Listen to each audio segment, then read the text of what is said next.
Who was Maya Angelou? Thanks, Kimmy. Maya Angelou was a famous American author and poet. She was a lot of things. She was an activist, a singer, a dancer, a journalist, and an actor, and a director. She was born in Marguerite Johnson in St. Louis, Missouri on April 4th, 1928. Her childhood was rough. When she was a young girl, she was abused by her mother's boyfriend. And for about 4 years, she wouldn't speak to anyone except her brother. She moved back and forth between homes, and sometimes she didn't even have a home. For a while, she lived with other homeless children in abandoned cars at a junkyard.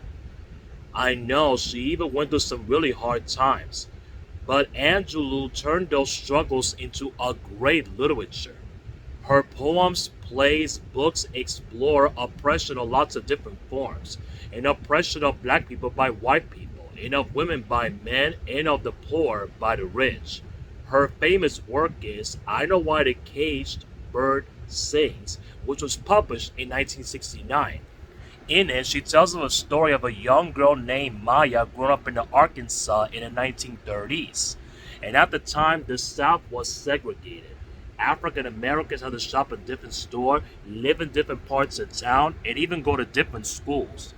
They were treated like second class citizens in pretty much every other way. Yeah, and it's hard to believe it. This wasn't even that long ago. In the book, racism is not only Maya's problem. She goes through some rough events, just like the way she did as a child.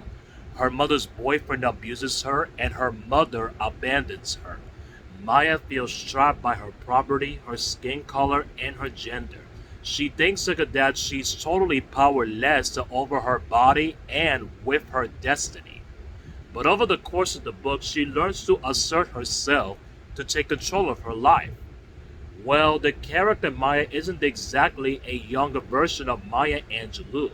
The book is based on her childhood, but it's not a strict autobiography. That's a book where somebody writes their own life history. Instead, Maya combines facts and fiction in order to make her story more something powerful. And sometimes the book has a shifting perspective. Sometimes the character speaks as an adult and sometimes as a child. So when you read it, you get two different perspectives on the events of Maya's life.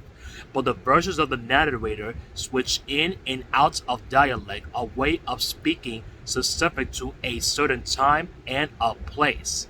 Maya uses the language to evoke the South of the 1930s. Yup, and it was praised by critics and became a huge bestseller.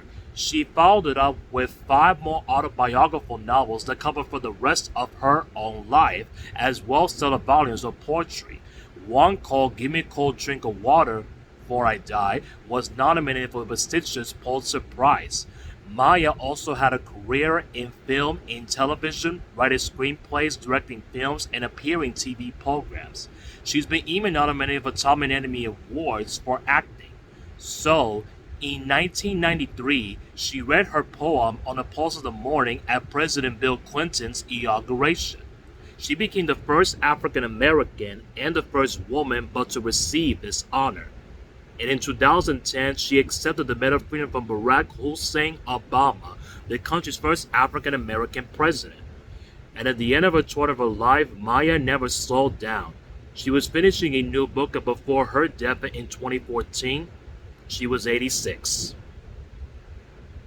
Hey, Emma, why don't we open that cage for a minute?